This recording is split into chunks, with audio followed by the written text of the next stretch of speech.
Jacob Richmond, Lone Star Live. Can you just kind of talk about, Coach Evans first, the defensive performance today, what you thought was working early on, and kind of it seemed like Penn State started to really get moving at the second quarter, third quarter, what they were showing you was difficult. Yeah, I think, our game plan was to make them run the length of the field. I think the guys came out and executed at a high level. I think we, had some critical third downs where we got off the field and then had a couple that we didn't. We just felt like, when you looked at them collectively, if we did a good job keeping the ball in front of us and then execute at a high level on third down, it gives us a chance to win. Obviously, put in some tough situations. I thought they were resilient in those, but yeah, it's, when you look at the stat line overall, it's kind of what you saw. We had more first downs than they did.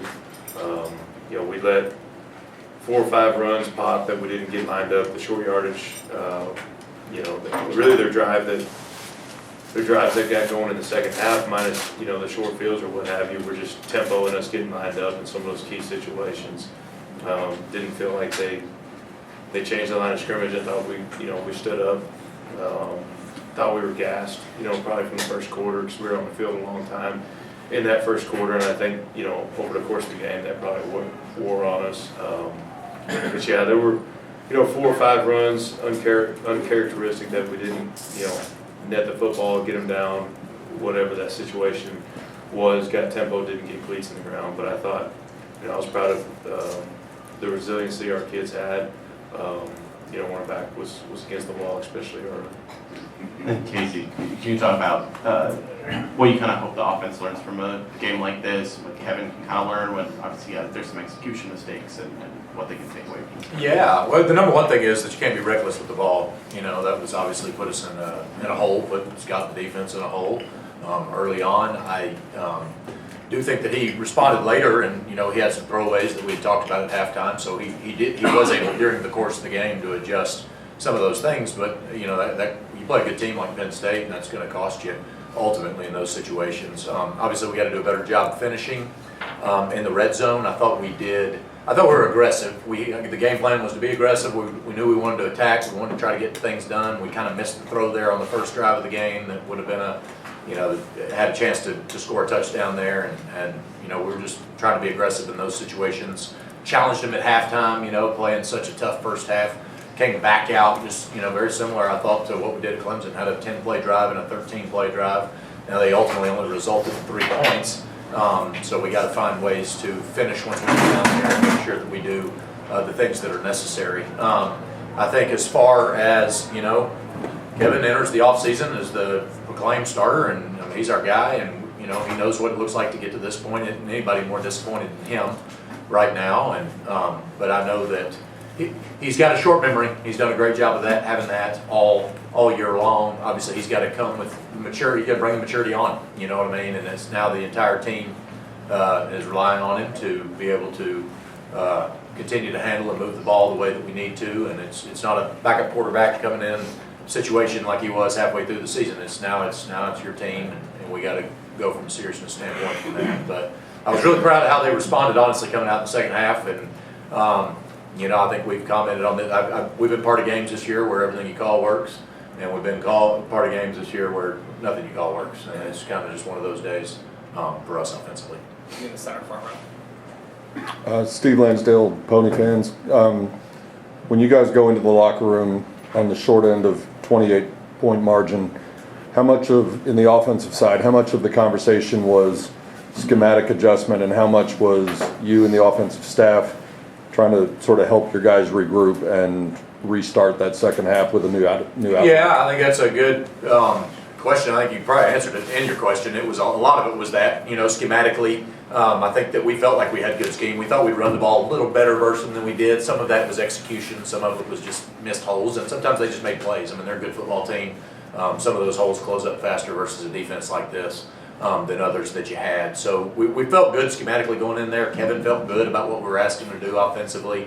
We talked about helping with the protections a little bit more. We had been exposed in some empty protections there in the first half, so we tried to do that. And you saw us get some throws off down the field, including the touchdown in the last play of the game, just helping shore up some of those sort of things for him. But other than that, there weren't major schematic adjustments. from that, it was getting those guys ready to go. And honestly, it wasn't hard. They were confident, and I felt like they came back out in the second half ready to go. And we took the ball, moved it 10 plays down the field, and couldn't punch it in there close, but scored points, did the things that we had to do, and when we got the ball back, marched it down there again, and just misfired. You got the offsides penalty. That was certainly a factor down there in that student section end zone that you got to be able to account for in the future. But now that our guys have had a taste of what this game's like, have had a taste of the success of what this thing could be, there wasn't a lot of hung heads in the locker room. There was a lot of disappointment. There was a lot of sadness, but there was a lot of confidence too that Penn State, ESPN, everybody that watched this didn't get to see the best version of what SMU's offense can be.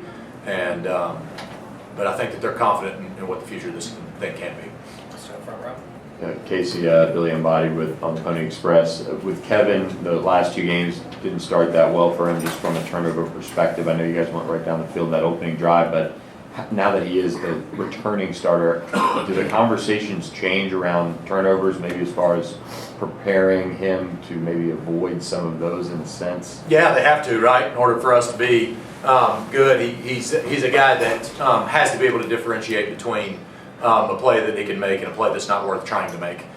So sometimes hey, you're late in the game and we're pushing down there and we've got a play's got to be made in certain situations, then you got to have freedom to be able to play the way you're going to play. On 2nd and 10, backed up at your own 20 on the second drive of the game, it ain't worth doing some of the, so I think that being able to differentiate, some of those just come with the experience of playing the game, right? And he's got to get out there and be able to identify certain drives of the game, understand situational football. That's the next development, I think, in Kevin's game, is really embracing what it is that we got to do. 3rd down, score zone, red zone, certain times during the game, when to take hits, when not to take hits. I mean, it's all that's going to, his growth and development's, this year it started out just let's just execute plays, then it was let him play and get the ball moving around, then we got hot, then it was, we kind of just played man from that front situation, and he was able to respond a couple different times with our backs against the wall and really did a good job, I thought, there in the second half of leading it down. But sure, into the future, he's got to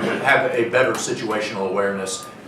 Day one install of situational awareness is you can't turn the football over and have a chance to succeed and put our defense in bad situations like we did. So certainly that'll be something that we're invested in, but we're really proud of where he got here. He's as disappointed, like I said, as anybody, but I think that we got a great opportunity moving into this offseason with him leading us. Got time for a couple more. We'll stay front row. Scott, Penn State's tight end Tyler Warren won the Mackey Award, had some enormous numbers during the course of the year, and he got some plays today, obviously. But how did you stimulate him in practice, and what was your key to, I don't know if you want to say keeping him in check, but not letting him have one of his huge days? No, I mean, you can't simulate him in practice. Our scout team guys tried to give us a look, but that's not the same. I think our guys were really, clued into him, and like I said, I mean, we felt like going into the game, once again, that if we limited explosive plays and we're efficient on 3rd down, and we were at least even in the battle of field position, that we'd give ourselves a chance to win. And we really, like I said, we had the one short yardage touchdown run at Pop where we were not lined up. I mean, they tempoed us. We weren't all on the same page. Got to put us in a better situation to get us lined up in that. And that whole drive basically was tempo plays that we just weren't cleats in the dirt. But we gave up. I mean, the long pass, I believe, was 25 yards, so one explosive pass. I think Warren's long was 15. So I mean, we our guys practiced well. We felt like, once again, I felt like, obviously, if we win the battle of field position and we were efficient on 3rd down, which we were under our goal, we were, a little bit over 50%, I believe. Our goal is 66%. There was one or two calls I wish we had back on 3rd down. But we had a big 4th down stop too there. So it was kind of a tale of, I felt like, about 5 plays for us on defense, really, that, you're in tough situations, you got to find a way to make every play to give yourself a chance to win the game. So I thought those guys gave us a good look, and our guys, we're locked in with the game plan and confident. Just, didn't execute quite well enough in that type of a game. Final question, we'll say front row. For both of you guys, what is this season overall, your initial thoughts on it? What does it mean to you guys to have reached this point? I know it's bittersweet right now, but just the overall trajectory of the program with a season like this. Yeah, I mean, I think we've raised the bar. Coach Lashley asked us back in February, that was we all had T-shirts on it that said "Raise it," and I thought we did that. I thought our program as a whole, we raised it in recruiting, we raised it in operations, we raised it in equipment and video and coaching and playing, and these guys were unafraid, and our fans raised it, and our obviously our program and what they've invested into it's raised it. Our administration has raised their level, and I think that with that comes raised expectations, which is good. It's what we want, right? That's the cost of doing these things, is that you have a chance to do that. And we set a school record for attendance, so our fans understand what's going on, right? Still didn't. It was amazing to experience a crowd like it was today, right? As a football guy, being able to get out there and be at a place that is such a, what a unique atmosphere it was. But I think as far as the trajectory of the program, I think we've raised it, right? We've set a new standard, and our kids have bought into that, and they understand that, and we've got great leadership, and we've got great exiting senior leadership that's done a fabulous job here for us the last 2 years, right? Going to 2 conference championship games, winning 1, winning 22 games, I believe. And so, and we got a new crop of sophomores and juniors that have played a lot of football for us, significant football for us, that are going to have to take that leadership torch and lead us forward going. But I think that they've now had a taste of what it looks like, and I think the country's had a taste of what SMU can be, and the danger that we can provide, to them, and the excitement that we can provide. And